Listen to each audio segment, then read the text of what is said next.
What's up guys, welcome back to another video. Today we're doing something a little different. I am going on a drive in the IS300. I've been chasing this EVAP code for quite some time now. It's been biting me in the ass, so I think I may have found the problem now. We're gonna find out right now. I'm going for a drive to see if the check engine light's gonna come back on, so I need to go around 50 to 70 miles. That's usually when it starts to come on. We're driving to Berkeley right now, and we're gonna see if the check engine light comes back on. Just to give you guys a little update on what's been going on with the IS300. As you guys know, I did manually swap it, and this is my daily, so it's been reliable ever since. I absolutely love this car. Since then, it's gotten Fortunato 510 coilovers with Swiss spring, 12K, 10K spring rate. And no, it's not bouncy at all. It actually rides really, really good. But I also have front polyurethane bushings on lower control arm, the caster arm, sway bar bushings, everything you think of in the front is polyurethane bushings. But I didn't do the upper control arm yet because I might get serial 9 upper control arms. I'm working on the rear end right now. I haven't done any suspension work to the rear end besides obviously the coilovers, but I want to do polyurethane bushings all the way around. My buddy Andrew bought me serial 9 lower control arms for the rear, so that's awesome. Shout out to him for that. A lot of really big plans for this car. I already have an engine swap for this car, but that's top secret. That's not gonna get announced yet. That was a big bump. I don't know if you guys know the backstory behind this car, but originally I got this IS300 to flip it. So I got it for $1,000 and it had a blown motor. It had really bad ride knock. So the plan was to get it, put another motor in it, and then sell it. So I got another motor, I put it in, and then it was running fine or whatever, and then the tranny went out. The reason why the tranny went out was because it started leaking. So then, since the tranny went out and it started leaking, I put another transmission, and this transmission was also bad. So I got another tranny, another automatic tranny that had put in it. And then it was fine or whatever, and then my motor, it started to burn oil with the piston rings. I don't know if you guys know, but these two JZ motors love to burn oil. Once they get like 220k miles and up, they just burn oil because the piston rings have a lot of wear and they go up and down a lot, you know, so there's a lot of wear when it comes to 220,000 miles on this motor. So I put a lower mileage engine in it after I fully resealed it. Did the cam seals, front main seal, rear main. I did the valve cover gaskets, resealed the whole motor, oil pan, all that. Obviously, it got all new plugs, coil packs, everything. This thing is reliable. This thing has taken me to LA and back. And I actually came across this 5-speed IS300. It was a 5-speed from the factory, a complete car. Of course, it was trash. It was super ugly, but I decided to get it anyways. It was a really good deal. I got that one, I believe it was $1,200 for the complete car. Nothing was salvageable from the inside. Like, originally it was tan inside, but the dude, he fucking painted the inside black with, like, you know, the fabric spray paint and stuff. So that was really weird. I didn't really like that.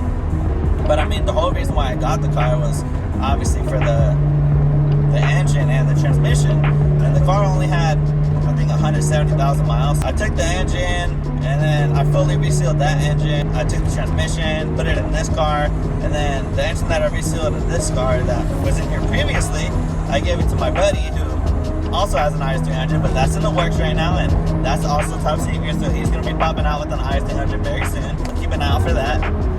I don't know, I was supposed to flip it, but I absolutely fell in love with it, and I love it. It's a perfect daily driver, it has a very good power band, and I never imagined myself actually getting a fucking swap for this car already. I was focused on the 240. Well, I mean, I guess I was more focused on this car, but my project car was basically the 240, but now this is like the project car. And I don't know, it's hard to have two project cars. If you guys have any questions about like 5-speed swapping on IS300 or whatever, feel free to hit me up or leave a comment or whatever. So right now we're at 15 miles on our trip. Still no check engine light. I have my scanner with me, so if it comes back on or whatever. I already know it's code P0442, which is an evaporative emissions leak. It's considered a small leak in the system. I already did a smoke test on it, but I don't know. Didn't really really find anything on the smoke test, so that didn't really help. And not to mention, I need to get this thing freaking smog. It's completely stock, has the cats and everything, but it won't pass smog because, you know, the check engine light. So I need to fix that first. It's already 2021 and the tag's from 2020, so I need to get that ASAP. My honest thoughts on this car as a daily driver, 100%. I would recommend to anyone. I mean, ideally you would want to get one that has lower mileage because that means less problems, but once you take care of all the problems it has, it's such a nice car. Like, it's amazing. It's comfortable. It doesn't look bad. You know, 2002. This model's a 2002. So we just got to our exit right now. Currently in Berkeley, so let's see how this road goes. Let's see how the car feels. Let's see how it grips. It seems to grip pretty good, but as you know, I'm not gonna be driving hella crazy or anything. I still need to do the upper ball joints, so even fucking doing any kind of crazy driving is kind of sketch. So they're not super bad or anything. They need to be replaced. So I'm not gonna be doing any crazy driving. We're just going on a nice little cruise to see how the suspension feels on some back roads. I haven't actually been on a back road and driven this car, so let's see how she feels. Do a little review on the coilovers and suspension in the front.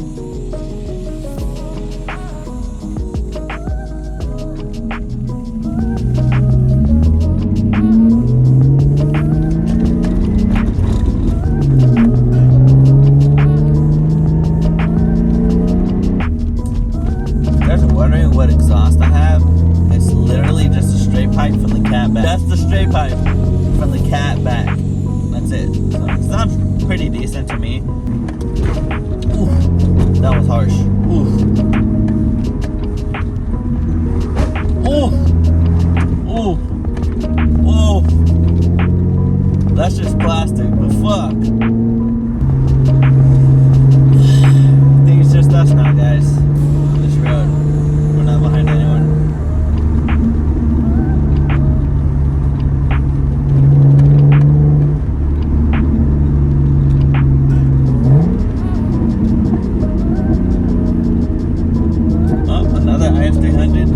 Hello, brethren.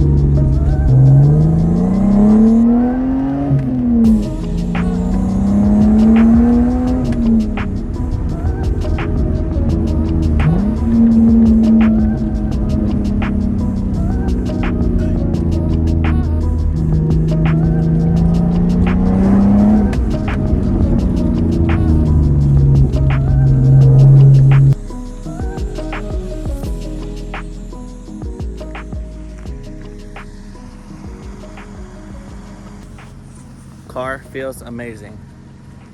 Literally have no complaints whatsoever. Take a look. 0 complaints. She's a runner. Amazing.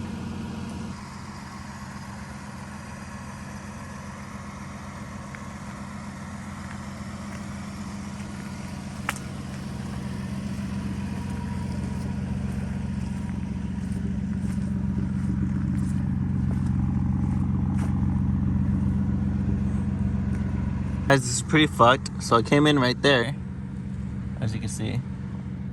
And look at this side. Oh, hell no. To the no, no, no. Bitch, I'm low and be patient, alright?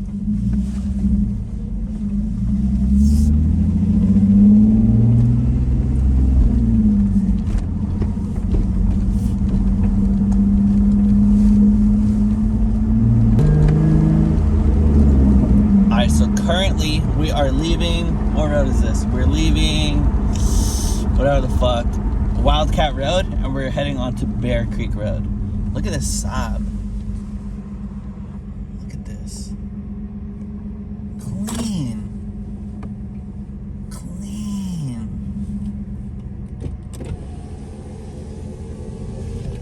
Alright, if you guys are like this guy and you put the blinker on at the last second, there's no point in even using the blinker, dude.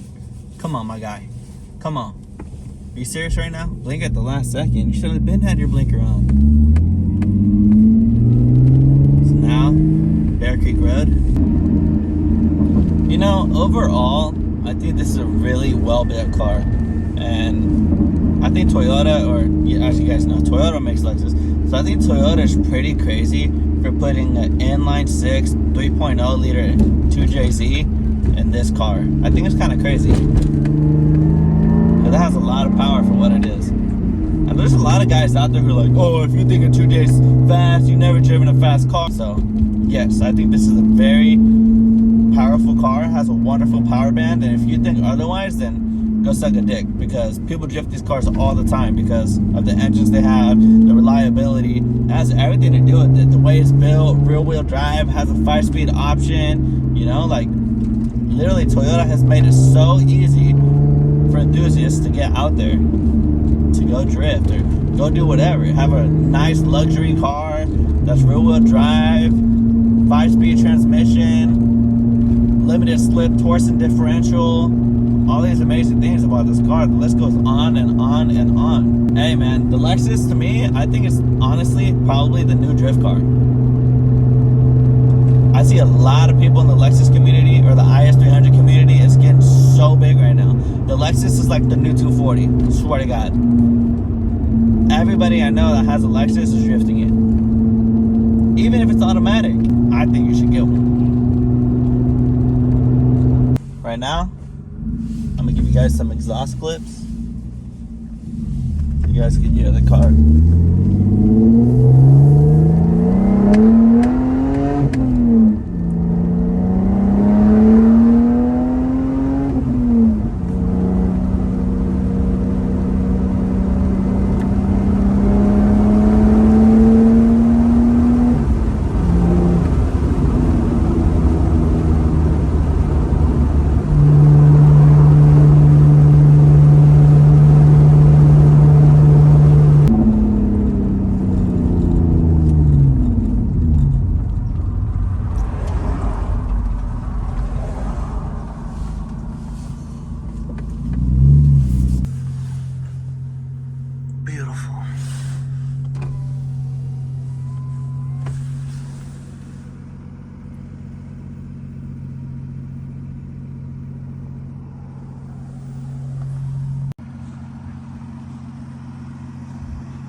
I'm sure you guys want to hear what it sounds like when you redline it.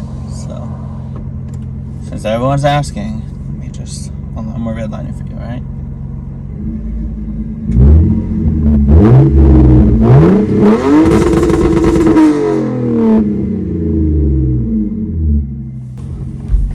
Then we're gonna head home.